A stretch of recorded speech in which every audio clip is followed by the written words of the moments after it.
All right. Good morning. Welcome to the webinar. Whoops, I need to move this over here. Entitled How to Recruit, Hire, and Retain People with Developmental Disabilities.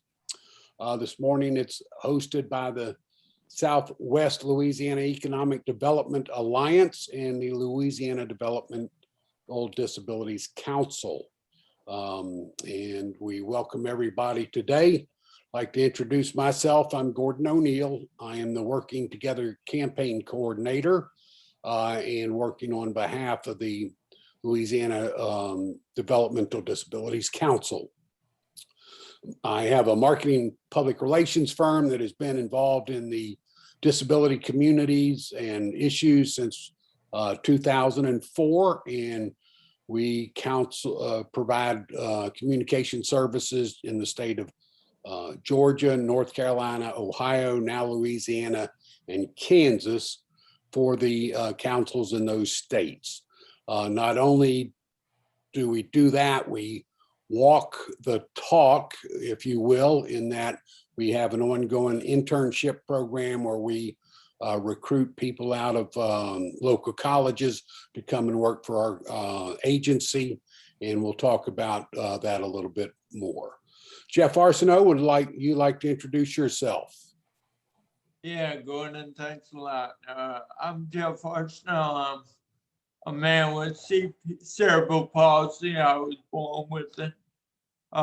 Through my life, I've enjoyed 20 years. I do have a college degree, and I enjoyed a 20-year management career in South Carolina, retail and distribution for 20 years of my life after college. I relocated to Abita from Louisiana, and I had a chance to kind of redevelop my life. And for the first time, I made the decision I wanted to do something with the path I've had through my business to help the disability community and frankly to help myself, because I figured out when I relocated, starting over at 42 years old with cerebral palsy in a whole nother state, it's almost impossible no matter what your resume looks like. And you'll learn more through this presentation about some stories I've had that helped me guide this industry. That's it. Thank you. Jeff is always a little modest. He received the 2019 Ken Vince Memorial Award from the governor and claims clients such as the FBI in New Orleans and one of the largest healthcare systems in the state of Louisiana. So he's often modest, but earns his way in this world. R.B. Smith is with us. Would you like to introduce yourself, R.B.? Thank you, Gordon. Good morning, everyone. My name is R.B. Smith. I'm Vice President of Business and Workforce Development at the Southwest Louisiana Economic Development Alliance in Lake Charles. And we're on behalf of our President and CEO, George Swift, we're very pleased to help sponsor this great event. We know that there are several concerns in the workforce today, but one of the things that we hope this workshop helps our participants to understand that there are some really well-skilled individuals out there that could be filling your workforce that you may well be overlooking. So let's look at what we can learn today, and hopefully we can find great individuals like Jeff and several others that we can bring into our workforce here locally. Thank you, Gordon. Great, thank you. Michelle, would you like to introduce yourself? Sure. My name is Michelle McInnes. I also work at the Southwest Louisiana Alliance with RB, as well as with the IC SHRM chapter of here in Lake Charles, and I'm on their board. And I'm looking forward to hearing from our panels today and contributing as I can. All right, now, Michelle, y'all have to tell me how to pronounce Imperial Casio. We call it IC Sherm. Yeah. Okay. And with her today is Christina. Please introduce yourself. Yes, sir. My name is Christina Dedavo. I'm also on the board of IC Sherm, and I have lots of experience in the area of hiring people with disabilities and working with reasonable accommodations. I have about 20 years of that. It's a passion of mine. I have a member of my family that struggles with that as well. So finding employment. So I absolutely relate to Jeff Arsenault's concerns. And from a human resources aspect, I've worked with managers and hiring managers and companies to find reasons to say yes. Great, very good. And although she has a name tag saying she's Nancy O'Neill, Terry, would you like to introduce yourself? Yes, my name is Terry Beard, and I work for Louisiana Rehabilitation Services. I retired in the field of HR, and then I wanted to teach people how to get a job. And so we have some wonderful clients, and we help them and prepare them and train them and assist them as necessary so that they can have the fulfillment of a career. Great, and she'll be talking to us later, of course. And so welcome to all the participants. Feel free to submit your questions via Zoom. And Jeff, if you kind of monitor that when you get a minute, I'd appreciate it. And you should, at the conclusion, receive a survey that solicits your comments. And so your comments on this presentation are very important. What you should have received this morning prior to this, and let us know if you did not, whether you're a panelist or you are a participant. You should have received a curriculum booklet that's about 28 pages in length. And I'll refer to that from time to time and tell you, on page such and such. And also information about Louisiana Developmental Disabilities Council as well. The PowerPoint that you're watching or will see today will be posted online after we're done with the recording, so you can go back and review that as well. And that's found at the LADDC workingtogether.com curriculum resources. So first of all, I just kind of want to talk about the curriculum and really praise SHRM, and that's why I like to have people from SHRM on these calls. They have done so much work in this area, and a lot of the content that you see here will be driven and matched right up to some of the papers that they've done, the studies that they've published, and those types of things. They tend to have more research or research-based in a lot of cases, and it takes that whimsical, oh, wouldn't it be nice to turn it into factual evidence? And so SHRM's just done great work in this area. Of course, the Louisiana Rehabilitation Services, we've used a lot of their work. You see building an inclusive workforce, that's from ODEP, which is the Office of Disability Employment in Washington, DC, and they've done some really great work as well. And you can see much the same type of strategy in their work. And when you get to the resource pages later, we give you the links to all of these types of materials so that you can go find them yourself and learn and continue to study this topic.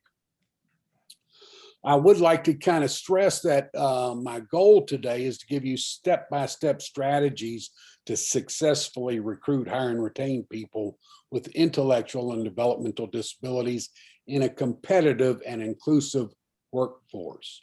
And by that, at times we've had, over the years, we began with sheltered workshops where everybody in the workshop had some form of disability, and it wasn't integrated with people, the normal workforce. And so as we've grown and started moving into supported employment and all those types of things. Really, the sweet spot that we are after is that we are finding competitive, integrated employment for people with disabilities. It opens their life to new friends and gives them financial independence and those types of things. And this is what really the United States of America is built on. So that's our general goal. And we recognize that other people make choices maybe to stay in a sheltered situation or that type of thing, but we hope that it's person driven if they're not in a competitive and integrated environment.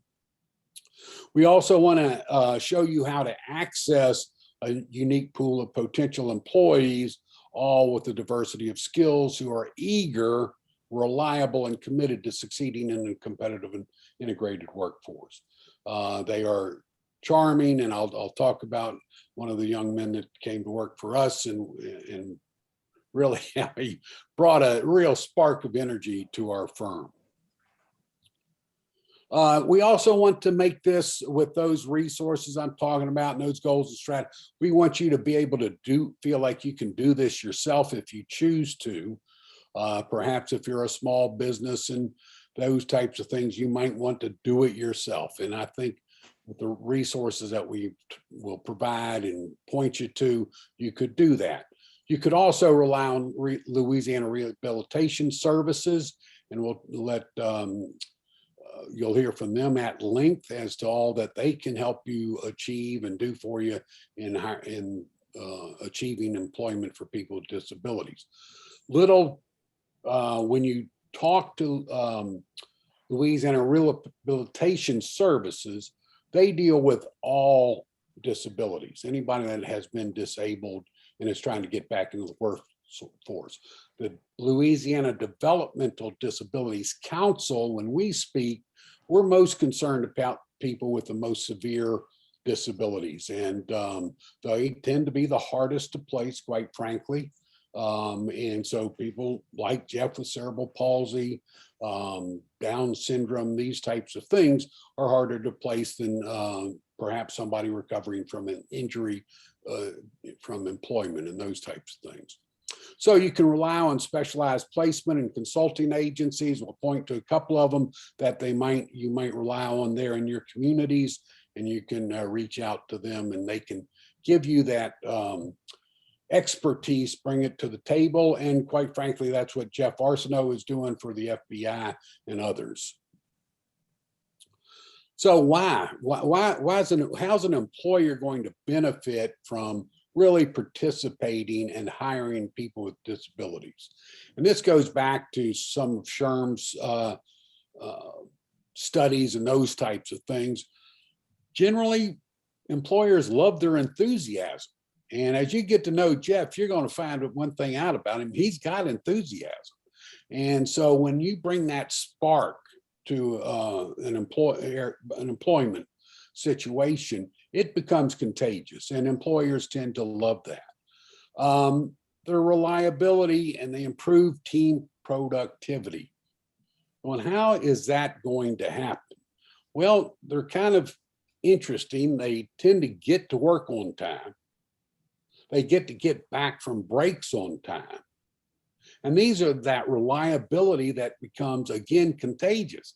Wait a minute, Jeff's back at his desk. Why, and so you've got to follow. And so they actually become leaders from people just following their lead. Staying power. If you study some of SHRM's work, they stay in their jobs longer. They cut down turnover. These are money-saving strategies that really show up on your bottom line as you go forward. We'll talk about some of the incentives for you to participate in this, and you'll find even more opportunities to improve your bottom line. Gordon, can I say something? Yes, sir. I had the opportunity to talk to SHRM here on the North Shore a few months ago. And when I started doing what I do, as far as employment training, my data is what I go through every day. And when I see the Gordons O'Neills of the world pull up data from SHRM, and you actually see the data, and you hear the Jeff Horshnows training who did not know about the data, but the data is my life. It really comes to a head. I did wanted to talk about enthusiasm. You know, let's put it in the terms, real life terms. You walk into the grocery store, how do you feel? Versus when you walk into a grocery store and you see somebody with a disability say, hey, how you doing? That's real minor, but that's the difference that we can take ownership of and capitalize in the market today. And the word morale is a big, deep word for me. Because when you employ somebody with a disability, automatically the morale goes up. And in my opinion, we need to take the lead role on that metric, but we need y'all's help. So thank you. Yes, sir. And I'll just comment, I traveled through Ireland with my cousins and all that, and we have a nephew that has a disability, and he works at Publix, one of the supermarkets here in Atlanta. Well, he's in Jacksonville, Florida. And so we're all going all through Ireland, and nobody saw anybody they knew except Patrick. And Patrick ran into somebody because they knew him from Publix and that great enthusiasm that he brings to that job there. So it's contagious, and it shows up in all kinds of ways. They're also known for continuous improvement. And I think this is something that I've learned and believe in, that if you give them the job coaching and you give them the encouragement, they will strive to do better. And you don't always get that from a regular employee. But generally, if you're dealing with people with disabilities and you tell them what you need them to be doing differently or better, they're going to strive to do just that. And so those are the types of things that really show up on the bottom line. And they're just happy to be there. They're happy to be at work because they might have a very isolated life otherwise. They might be in a group home with 4 people that sit around and watch TV 24 hours a day. These jobs give people an outlet for socializing, creating new friends, and participating in all aspects of our society. And that's a good thing. And it's also a sense of accomplishment, a sense of ownership. We earned that job, which means you gave me a job. You did not have to. I feel like I want to do the very best that I can do to thank you for that opportunity. Because it doesn't come every day for people with disabilities. So when we go to work, we're grateful that we're going to work. And if you need me to stay, I'm going to stay for you. Excellent.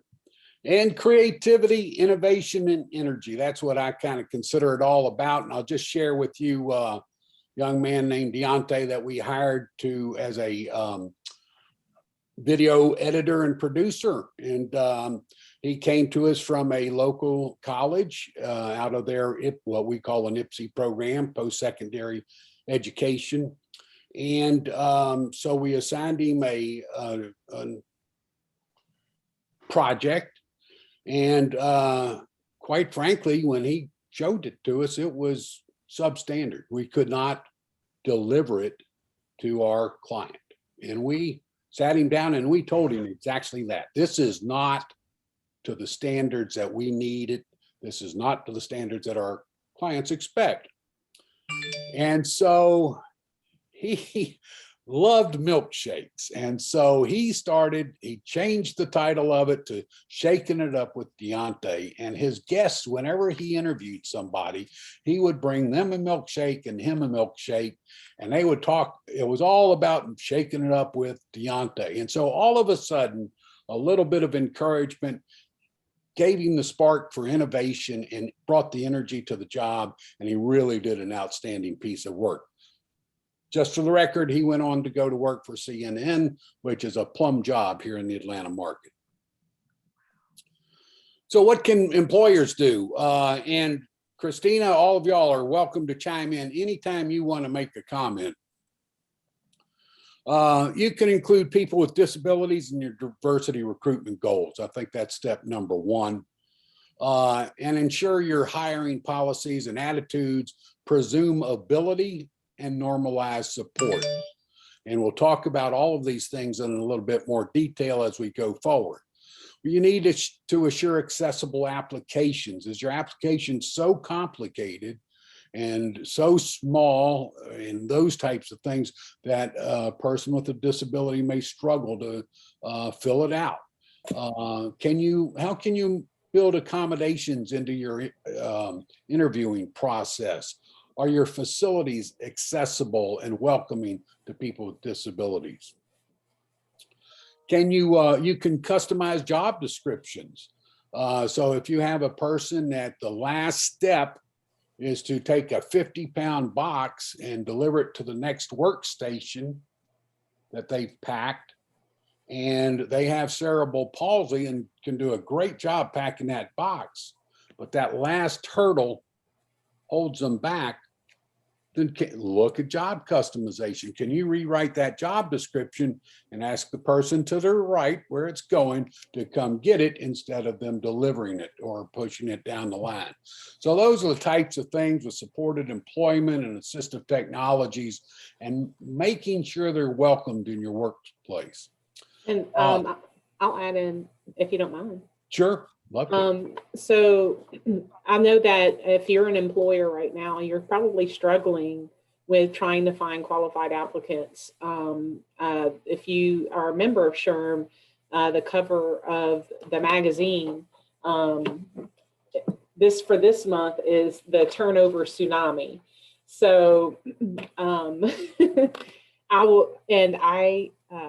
we've had this issue and employers challenging issues over the years.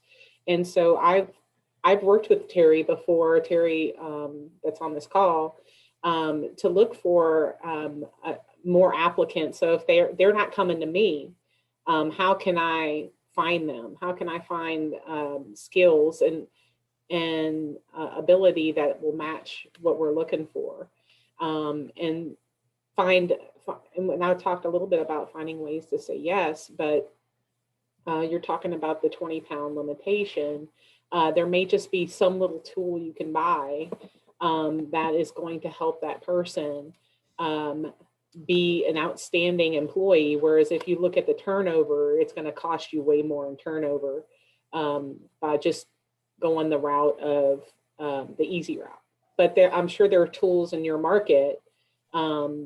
I've worked with the ARC organization and Terry here, and there's several other organizations out there that you can partner with that will provide job coaches and help them get used to the job. And I'm sure, Terry, you could probably expound on that a little more. And she will get we'll get into her services at one point. And just to pick up on Christina's comments, so we'll give you very specific places that you can reach out to as an employer and say, you need to touch base with certainly Louisiana Rehabilitation Services, but there's others, and we'll give you a list of those as we proceed. Also, you can look at it and establish summer internships, on the job training and mentoring programs. So you don't necessarily have to go full bore the first day you proceed with this. So just as we kind of started with internships coming out of IPSI programs, look at different ways to get your organization used to it and to welcome people into your work environment. Again, you can partner with disability-related advocacy group organizations, as Christina was suggesting, and they'll do much of the job placement and job coaching that you might need. In the end, be creative, be flexible, and lead the way in your community and in your industry. It's very, very important. If you as a leader in your community, it will pay dividends. So we offer, we found any number of processes to go about doing this. And so some as many as 13 steps, and I wanted to simplify it. And so we broke it down into a 4-step process. We're going, how do you plan your recruitment? Again, SHRM has extensive articles on that. Creating the culture, SHRM certainly has lots to say about that. Recruiting and hiring, and accommodating and retention. So it's just kind of that simple. And all of these are good basic HR policies as well. So if you're doing a good job in HR across the board, really, this isn't even an accommodation, but we'll kind of be stressing onboarding, the quality of onboarding, how your training process is managed, those types of things to make sure that this works for everyone. You need to foster a welcoming recruitment and hiring process in it.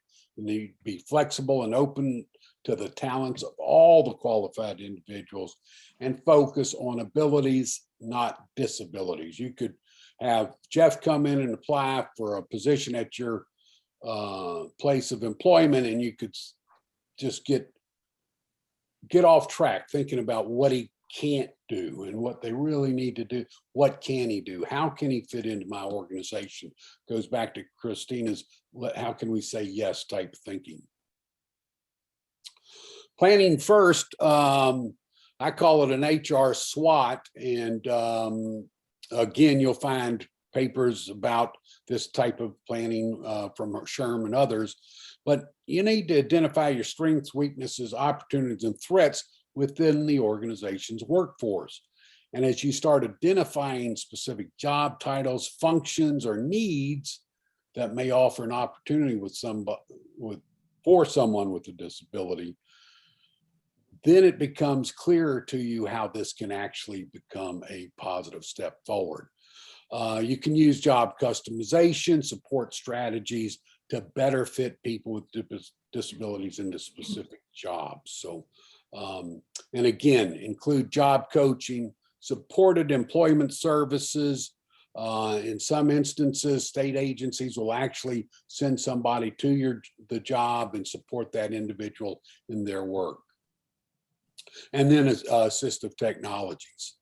I would suggest that you evaluate or reevaluate your HR department's openness to unsolicited applications from people with developmental disabilities.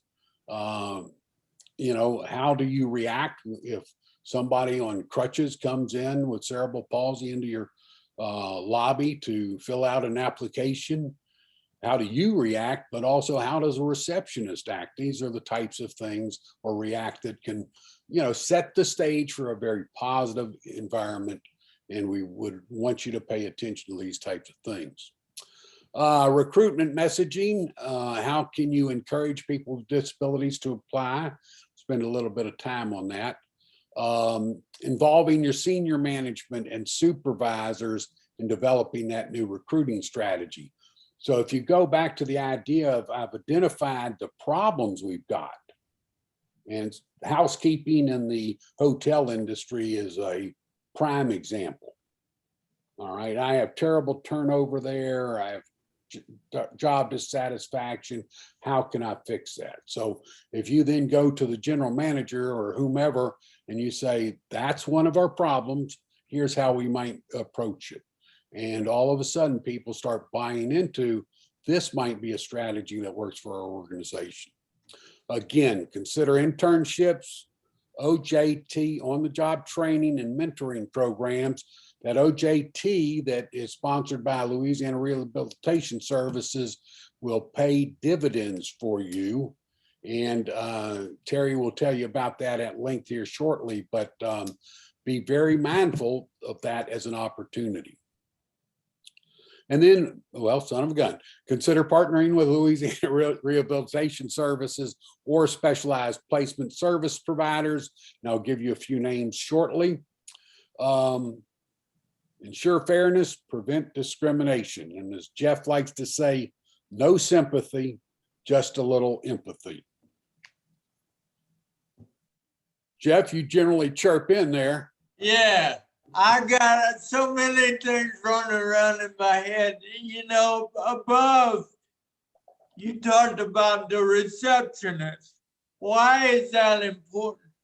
Well, for someone with a disability, it's in our head that the deck is stacked against us. So when we enter that venue and we feel reluctancy by anybody, then we're fighting a harder battle than when we were fighting 5 minutes ago. So it's very important for people to be approachable. And how are we gonna be approachable? Well, make disabilities part of the conversation. I mean, bring us into the table. Empathy. Same thing, I'll talk about training later on, but I'm not in the workforce to get pats on the back. I don't want to hear, I'm so glad you're trying. I want you to train me. I want to be on the staff. I want to know that I'm there for a reason. I'm not there to give you a tick on the board or a notch on the application. I'm there to do the job that you trained me to. So it's really important that that feel sorry thing goes away. I need just a little empathy in a little few areas. In return, I need to give you a heads up with those areas that I need. And that's where the OJT comes into play. Those little nitpick stuff that I struggle with. Hey, I got an OJT.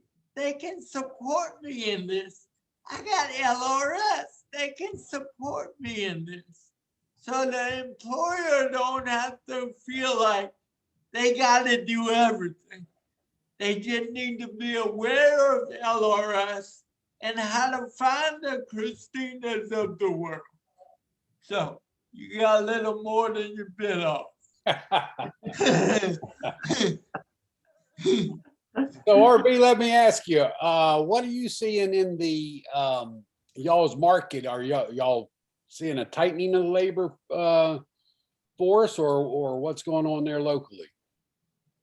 Well, Gordon, the circumstances over the last 2 years, 18 months have caused us to see an unusual labor market. We've never seen it staged quite like it is. First of all, as the whole world suffered the pandemic, we were not satisfied that that was enough of a burden. So we brought 2 hurricanes, a freeze, and 2 floods.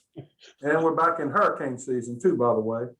And what happened with the hurricanes, primarily, they destroyed a whole lot of our housing in Southwest Louisiana. So many of our workers are scattered in other communities, and we don't have a large pool to fill the workforce. And some of the pandemic good intentions led us to have people who are not back in the workforce that could be in the workforce. So we really need a lot of workers. And I think that the issue for us is helping our employers understand the lessons that Jeff has given us, is the fact that we need to understand that folks with developmental disabilities need our training and attention, but once you give them that job, they take command and they make it their job. So I think every employer knows that if they hire a person to do a job, they want that person to do that job. And And I think this is somewhere where we can really help people bridge that gap. Great, thank you. Just a little bit of certain strategies you can use to integrate more people with disabilities into your workforce. Job development, going back to that idea of identifying jobs, specific job skills for vacant positions, who can match up to those qualifications and those types of things. And then potentially negotiate a job description with the supervisor that might be a little bit out of the norm. And that goes back with just some accommodations and what might be required. Job customization, I've talked about, just the job description. And Christina was right. There are accommodations, and I'll let Jeff get back on that in a second. Job coaching, you can rely on LRS, you can rely on ARC, you can rely on other organizations there in your community that actually will come out and do the job coaching for you. So it just helps. It creates a comfort level with the individual that you're working to train and gives a buffer zone until they get really up to speed. And assistive technologies, that can be as simple as a pair of glasses. That's an assistive technology, which y'all are blurry without. So it can be that simple. Jeff, you want to talk about that Velcro? Yeah, first I want to go back to job development. And while we're customizing these jobs for the needs of the world, let's think about how we can use this accommodation as a process improvement plan for the whole department. Why can't we integrate what Jeff needs and think about the big picture and make that into an asset instead of a liability? That's the depth of thought process that needs to go into these decisions. Gordon mentioned accommodation. When you think, if you're running a business and you see the word accommodation, you get all freaked out. You're thinking you gotta call the CPA and say you need some money. Think about a ramp for wheelchair, but we don't think about a sticky note, something to remind Jeff to turn off the valve at 2:30. We don't think about a piece of Velcro. I was working for a nonprofit about 3 years ago, and I was new, and I struggled with my keyboard. It kept slipping back and forth. It was more about an emotional thing because it was aggravating me. I've been in business a long time, and I know if you're there a week and go to the boss and say, hey, can you buy me a new computer? That's not really a good thing. But now I know it's not really a bad thing. So what I did, I asked Kelly to come watch me work. And she did. And she said, I'll be right back. She came back with 4 pieces of Velcro, 50 cents worth of Velcro, put it on the back of my keyboard. Guess what? My problem was gone. 50 cents in about 5 minutes of her time. Saved her about $500. That's what I think about when I think about accommodation. I use a straw to drink my coffee. That straw is an accommodation. It took me 48 years to figure out that I could use a straw to drink coffee instead of ruining every piece of clothing that I got. So, thank you. Super. Uh, Thank you, Jeff. Terry, how about you telling us about Louisiana Rehabilitation Services? It is a privilege for me to work for these folks. People with LRS really care. They dedicate their lives. And we've seen so many successes, not only to developmental disabilities clients, but also when you think about it, we have a physical therapist that was a drug addict and now he's a physical therapist. You know, my husband's doctor, we put through medical school based on his disability. So we have many success stories, and a lot of times I'll approach people and, you know, I don't raise the flag of disability. You know, I tell them I work for Louisiana Workforce Commission, so I don't have the disability out front. And they go, "Are you from LRS?" They sent me to school, so that makes me proud. What I do is I am trying to work one-on-one to customize so that you as an employer are satisfied and it's a good match, and also them, that they feel accomplished. Not everyone, every business has a different culture. You know, we represent all different cultures in this presentation. So I make them aware of the culture and make sure that that's what they want, because if they're satisfied, they're going to give it their all. We do a job analysis to see if it physically will work, provide training. We've sent people to notary school. I had a client that was stuttering, so we bought some technology so he could work for Memorial Hospital in medical records. And the technology actually helped him to overcome so he could answer the phone. That was a miracle to me. On the job training, we will possibly pay 1.5% of their salary for a brief time for permanent employees, full and part-time.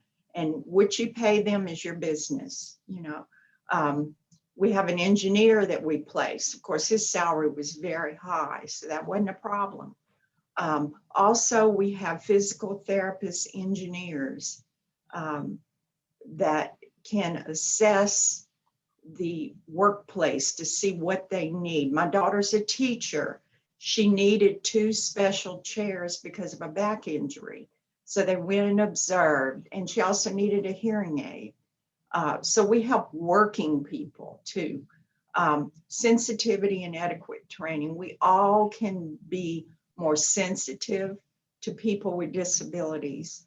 I have 2 children with disabilities. I have a disability. My husband is visually impaired. So we know all about that. Employment, we develop a plan that they can reach, and we basically provide everything they need for that plan. We have people that are legally blind driving with bioptic glasses, with training and a doctor okaying it, with certain vision ailments. So technology, the iPhone itself has been amazing for people with disabilities. So there's technology out there, there's a will, there's a way, and we're here to be the client's cheerleader and serve the employer. You are our customer, our client's our customer. And when we can make that work together, that I just thank God for everyone. The disabled access credit, if you have to spend money to redo, you know, I had a state parks operations manager tell me, if this bookcase is in the way, I'm knocking it out so he can get in here. You know, he understood as a disabled vet that bookcase was going to keep my client from accessing the computer. And of course, WOTC, the state will give you a break on your taxes, which when I opened new stores, I was a hero because I had all this cash that I could bring to the bottom line. And so that's very important. I'm here if you have any questions or concerns, or if I can serve you in any way. And we provide her email and contact information the later on in this, and also in the curriculum. I think it's page 26. You can look there. But I want to stress one thing. This is our 6th or 7th webinar in Louisiana, and so different people from LRS have joined us and participated. One of them had paid one company over $100,000 in job reimbursements at a time and a half of what they were paying their staff. So it can be a significant bottom line impact as you go into these on-the-job training programs and those types of things. They do have a couple of caveats that you have to meet, but they're pretty simple, easy to understand, and so certainly something to look into. Culture, senior management support that's where it begins. Hopefully HR is the leader in coming up with the need, and they involve senior management in creating and expanding the concept. One, by including people with disabilities in recruitment goals, adopting those policies we're talking about, with workplace flexibility and accommodations becoming a norm, but the visible and public commitment to recruit, hire, and retain and advance qualified individuals with disabilities. That comes from the CEO and the very top of the organization. So, what's that visible means in which the company is communicating that position? And again, presuming ability, normalizing supports, promoting self independence, determination in recruiting, and aligning your company policies with these new strategies. You've got to go beyond that and start building the coalition of support from the senior management level to down to the supervisory level. It might take some face time with the supervisor and say, here's your problem. Housekeeping has this terrible turnover and those types of things. And here's one of the solutions I'd like to see us try. And here's how it can benefit us all, and sell that supervisor on this idea. Can I jump in for a minute? Certainly. So that, because it just brings to mind something I worked with at another organization. It was actually housekeeping, or food and beverage is really beneficial in that as well. Right. But they had a lack of workers, as most housekeeping departments do, and they decided to go down the path of entertaining people with disabilities, and we ended up with hearing impaired. There were quite a few hearing impaired employees, and the challenge, they had some management members that were questioning, well, how are we going to communicate? Well, paper and pen,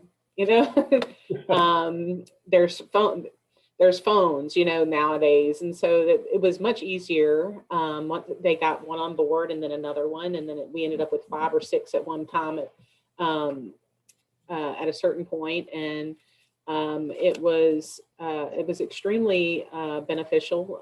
And it kind of, to what Jeff was saying, stayed longer, worked harder, more motivated, increased the morale. They, more thorough. So it's just kind of talking through management. What's your concerns? Let's talk through it and finding the solutions. So that I really encourage people to think about, what is your concern? And if that's, you're worried they're not the attendance issue, well, you ask up front, what's your concerns with attendance? Well, can you work Monday through Friday? Can you work 8 to 5? Can you work 5? Can you work graveyards? Can you work swing work? So, I mean, it's just asking those questions up front. And also, I talk a lot about, I gave a presentation yesterday, and I talk a lot about, listen to me talk for an hour. Then go back to the table without me there and openly discuss what you thought of me before you heard me, and an hour later what you thought about me. You would be amazed. So you're right, Christina. We need to voice, employers need to voice why we're hesitant. Because if we as providers and as support, if we hear what's going on, we'll be able to educate them with, oh, you're right, or you're wrong. What? Let me educate you on this topic. Yep, absolutely. And so maybe they can't work day shift, but you know what? For a lot of housekeeping departments, there's night shift, there's weekends, there's swing shift, there's those hard shifts that you can't fill, you know, so I mean, it's really an opportunity missed. Yeah. Excellent, excellent. I appreciate all the comments. You're always welcome to chime in. Jeff, you want to talk about who's doing the training? Yeah, I do. You know, the CEO comes up with this initiative. He might have a family member with a disability, he might not. But he comes up with this wonderful initiative. But who's doing the training? It's not the CEO. It's the man making 10 to, old woman, excuse me, making $10 to $15 an hour. Who's doing the training? So where's the empathy training? Where's the culture training that's needed for my staff? Because the CEO, the Gordons of the world, they're going to be approachable when Jeff walks in for his first day. But guess what? That 21-year-old individual, that might be their first introduction to a man with CP.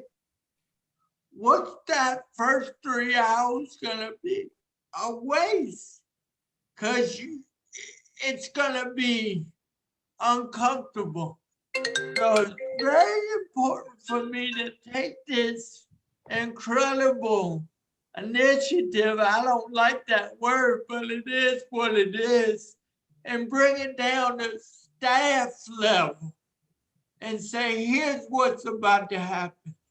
Let me help develop the culture that might break the ice. He's an advocate of training, I guarantee you. And just a couple of things on recruiting and hiring. It does require some creativity and flexibility, and ensuring that everything that you're doing is accessible, you know, and that begins with the messaging. And so you need to write ads, posters, and other communications in what's called people first language. And there are many pages written about people first language, but I have included in the curriculum a couple of pages on that.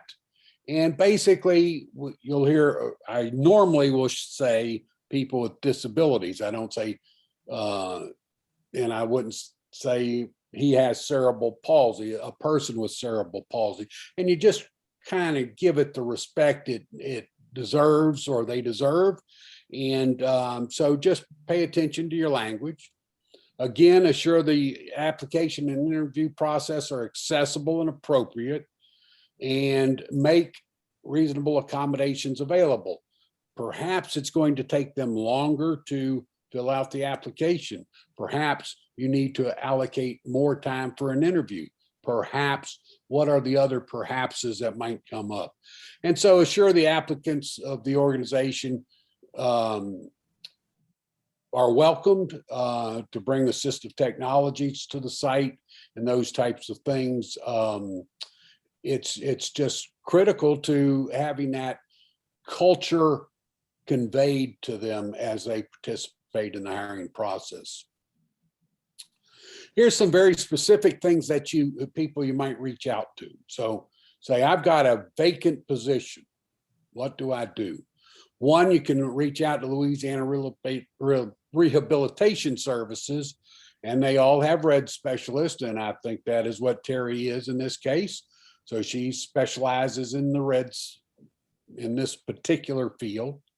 And that's a good place to start. You have CARC that has some job training going on, some sheltered activities going on, but their long-term goal is to place eligible employees in a competitive environment. So you can talk to them. Do you have people ready to enter the job force? And here's what I've got.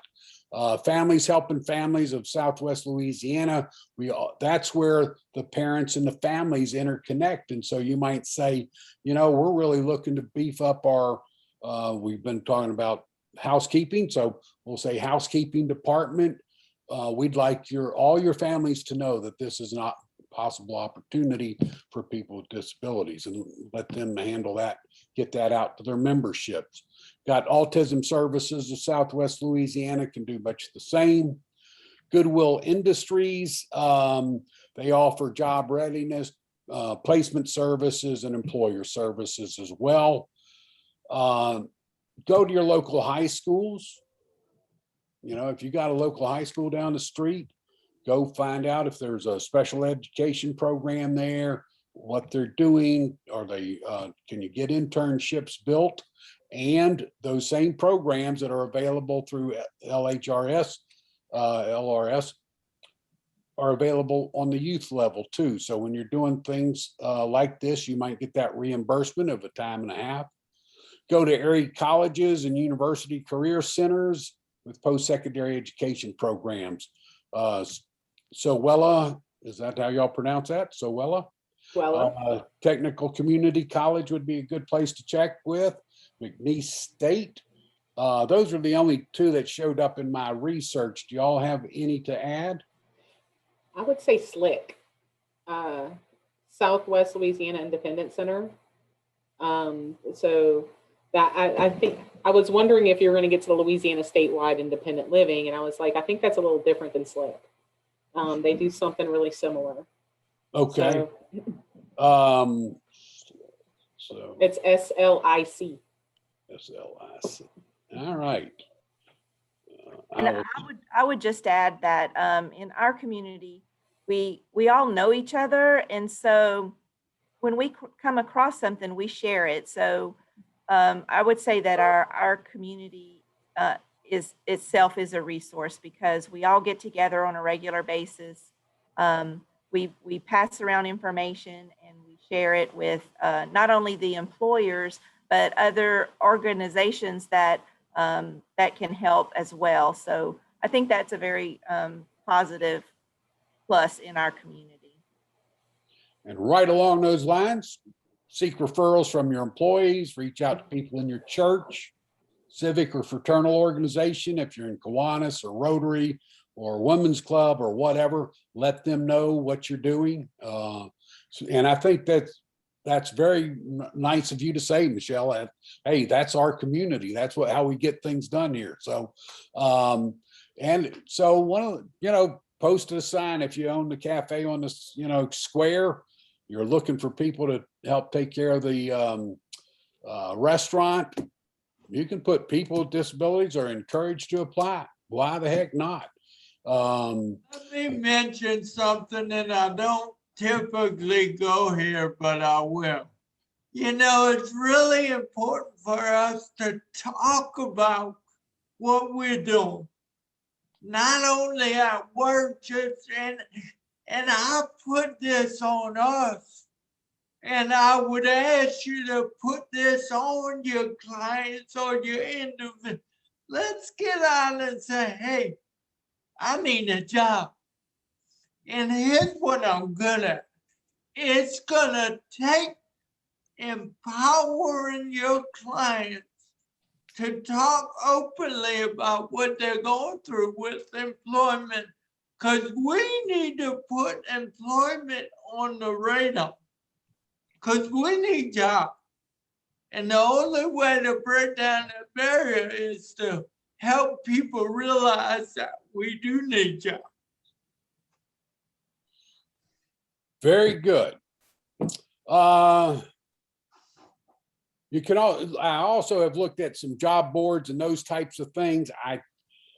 Those job boards aren't really good for that local hiring all the time. The best I came across was Ability Corps, abilitycorp.org. And so you might try that, but you know, if you're really looking for a local hire, I just didn't find any that I was particularly pleased with. Do y'all have any you're aware of? Nothing specifically for disabilities. And I would just strongly encourage anyway to look for candidates based off their skill and ability, and definitely not based on their disability. So I think that's how we move forward, is looking for qualified candidates and what they can bring to the table. So go to Indeed and post your, or wherever, post your job, and if somebody with a disability applies, and that's it. It's the yeah. same as anyone else. Right.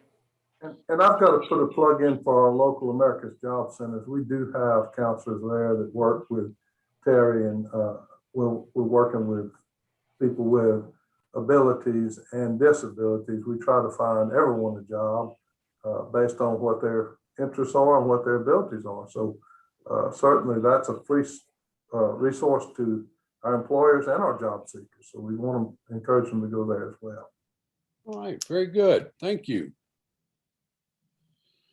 All right, I'm going to try and speed up a little. This is, it's been great, and I want to encourage everybody to continue adding in, but we do want to maybe try and finish by 20 after. Again, we've talked about making sure your receptionists and clerks are welcoming, simplifying and minimizing words on your job application, eliminating that jargon and complicated language, provide forms with large print for visually impaired. Those are types of things that you can do to make that application process more welcoming. Make it clear that a parent or guardian can help complete the online application if you're taking them online. Understand limited or spotty employment histories.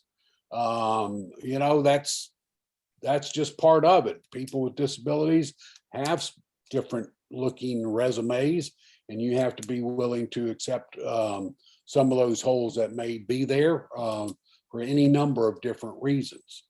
In eliminating questions or requirements that are no longer appropriate or necessary for your new recruiting strategy. Remember, you're changing your recruiting strategy to be more inclusive, and thus you might have to go back and reconsider those requirements. Hiring interview process, ensure your entryways, walkways, and sidewalks are accessible. You don't want people having to, you know, leap over obstacles to get to your jobs. Applicants, if their disability manifests itself during the interview process or it's obvious, concentrate on the individual, not the disability. Ask only job-related questions that pertain to the job function. If a disability is revealed by the applicant in the conversation, I don't know, expose some disability, you can ask them to describe how that might affect their job performance. But, you know, that's legitimate, but don't assume that they have a disability unless it's obvious to you or they admit to it or offer it. And just allow more time for that interview and ensure the applicant is free to ask for clarifications. You know, should be a good open communications process. And by the way, all of that is good for every new hire that you're considering.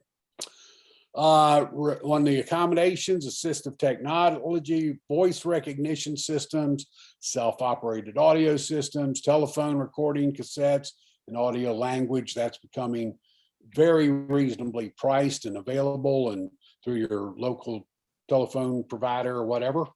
Workstations and work processes adapted to a person's need, and that could be that little 50-cent piece of Velcro for the efficiency and safety of the employee. More than ever, offering telework and flex time options as appropriate. Not, well, because they're disabled, I have to do this. What's appropriate for all your employees? Seating and positioning aids. Sometimes they will need some kind of special accommodation in their seats. Oversized keyboards or mouse, magnifiers for the screens, and make sure you have an emergency alert system in place. Talk about that a little bit more later on. And retaining employees, well-planned, well-executed interview and onboarding process. That's that initial training. That's that initial interview. Is it welcoming? Is it sending that signal that this is someplace that you can belong and be successful at? Work with a supervisor, making sure they're easily accessible and willing to be supportive and understanding to people as they come to need to learn the job and continue to develop as an employee. Provide consistent feedback, positive reinforcement, and fast intervention as warranted. Our relationship with Deontay, had we looked at his first piece of work and accepted it and never shared it, our disappointment with it or its shortcomings, there was no continuous improvement. As soon as we kind of made it clear, boom, I got it. You expect more from me, and he delivered. Stay attuned to changes in their living arrangements, personal family relationships. You know, if all of a sudden an employee's coming in and rumpled clothes and those types of things, that might be indicative of a changing environment. You need to kind of find out what's going on. Ensure your accommodations remain in place and are updated. Pretty sensible. Transportation, you can always ask, you know, Christina was asking, are you available for these shifts? Do you have your own transportation, or what are your transportation needs?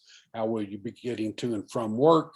That's a big challenge for people with disabilities. You know, some of them can't just, I'm surprised about the blind driving accommodation. I had not heard that. So that's kind of interesting. But how will they get to and from the work? Do they have that reliable transportation? And then rely on a supervisor or a third party job coach to build that relationship and cement it. Make sure the employee, co-workers, and direct line supervisors are all working as a team. Safety, just a little more emphasis on making sure all your emergency evacuation routes and equipment are properly marked. Plans are in place for the effective evacuation of people with disabilities. People in a wheelchair, anybody in a wheelchair, crutches, anything like that. How do you, and today we have fire drills in these big office buildings, and on each floor they have multiple people that are responsible. They put on their little jacket, you know, bright yellow, and calls in the fire leader or something like that. And they are there. That's their job, to make sure that each one of these drills is executed as planned. Alarms for visually impaired, flashing lights for hearing impaired. These are pretty well standard in today's fire codes, and most job situations would have all that. And you might run a fire drill relatively quickly after that new employee gets there, just to test that system and make sure everybody's aware of how it should be working. Some last thoughts. People with developmental disabilities, unfortunately, have high incidences of abuse. Co-workers, friends, and of sexual abuse. That's co-workers, family, friends take advantage of them financially and those types of things. So you need to be aware of that. And the supervisor, that's going back to that rumpled clothes and sudden changes in behavior that might suggest a situational change. So just be mindful of that. As with all new hires, some work out well. Deontay worked out very well for us, took a little job coaching, and some do not. The person that followed him did not go as well. And so don't get discouraged. I run about 51% on my new hires. 51% work out and 49% don't. And hopefully in hiring people with disabilities, you'll improve those odds, but just make sure that you don't get discouraged. Keep after it. Be creative, keep an open mind. Your future hiring decisions can be have life-changing impacts on someone's life. I guarantee it. So it is very, very worthwhile. I would just refer you to some key resources and aids. Many of them you've seen parts of the work in this or in the curriculum itself. Inclusion at Work framework, that's produced by Ask Earn. Inclusive internships programs, that's an ODEP program. Small business and disability, that's employment, Ask Earn again. But they, just as I have done, help give you step-by-step processes to get this done, kind of warn you of the things that you need to be aware of. So on page 25 in the curriculum booklet, you'll find not only these, but a long list of SHRM publications and those types of things that you might want to pursue if you have further interest.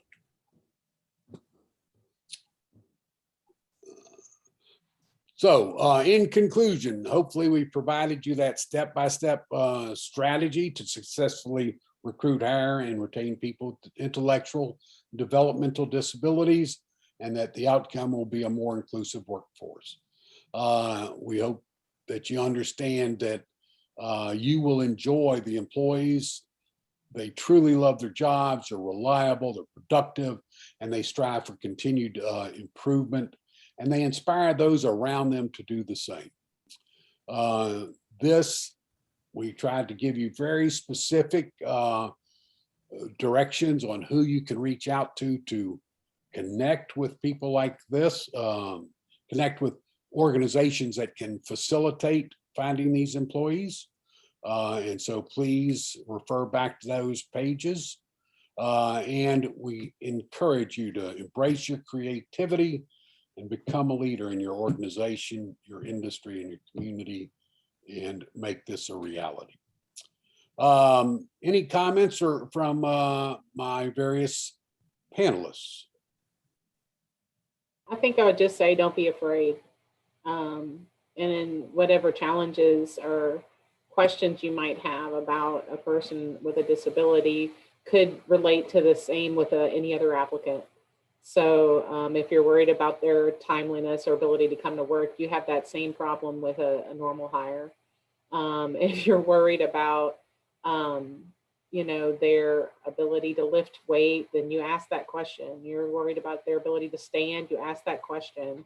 As long as it's job related, don't be afraid to leap, because you could have one of the best workers that will definitely lift your organization. Right. Something that I like to encourage, and it's totally up to everybody, is, when I interviewed for my first job in Covington, I volunteered that I have CP, and I understand that I might struggle here, but this is what I'm good at. And that was the reason why I got the job. In other words, I offered it up to talk about. Long as I bring it up, it opens up the floor to let's go there. But that's on an individual basis. I just had a brief comment about interviewing. Just keep in mind that people with high anxiety and autism are not going to interview well, but maybe the job doesn't have to do with speaking to customers. Keep that in mind. I rehearse them and rehearse them. I had one girl who wanted to work for child protection. She could not interview. I have everybody in the building interview her. We did a panel interview with her. She interviewed with them 3 times and they turned her away. So we happened to be at the same job fair and they were there. And I told her, I said, just go talk to them. And she went and talked to them and they said, come report Monday. So sometimes if the interview, I've had people be great interviews and horrible employees and the opposite, and some people just don't know how to interview. Some of my managers, I had to train them how to interview so they could move up, so just don't put the whole thing on the interview. Just sit down and have a conversation and you'll find they relax. And they may tell you things they shouldn't when you make them relax. Anyway, thank you for inviting me. I really appreciate it. Absolutely. Thank you for attending or being a part of it. Thank you, Gordon. Thank you, Jeff. RB, Michelle, any concluding remarks? Ladies first, always. As far as IC SHRM, we're always interested in engaging our members as well as our business community with the chamber to have these discussions and to encourage people to reach out to other professionals if they have a question. We have tons of resources in our business community that has experience with hiring people with disabilities, and they'd be willing to share their experience if you just reach out to us. Right. I just want to add my thanks to all the panelists, Gordon for facilitating today and putting the material together, and also for those who participated. The Alliance is here to help you with anything that you may need in the way of workforce. Just let us know.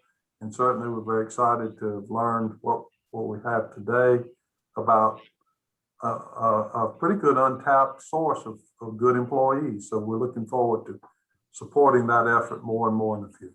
Thank you very much. Thank you, everybody, and I wish you well in your future endeavors. Thanks a lot, Thank everybody. you. Thank you, Gordon. All right, you're welcome. Enjoyed it. All right. Well done, everyone. Yes, sir. All right.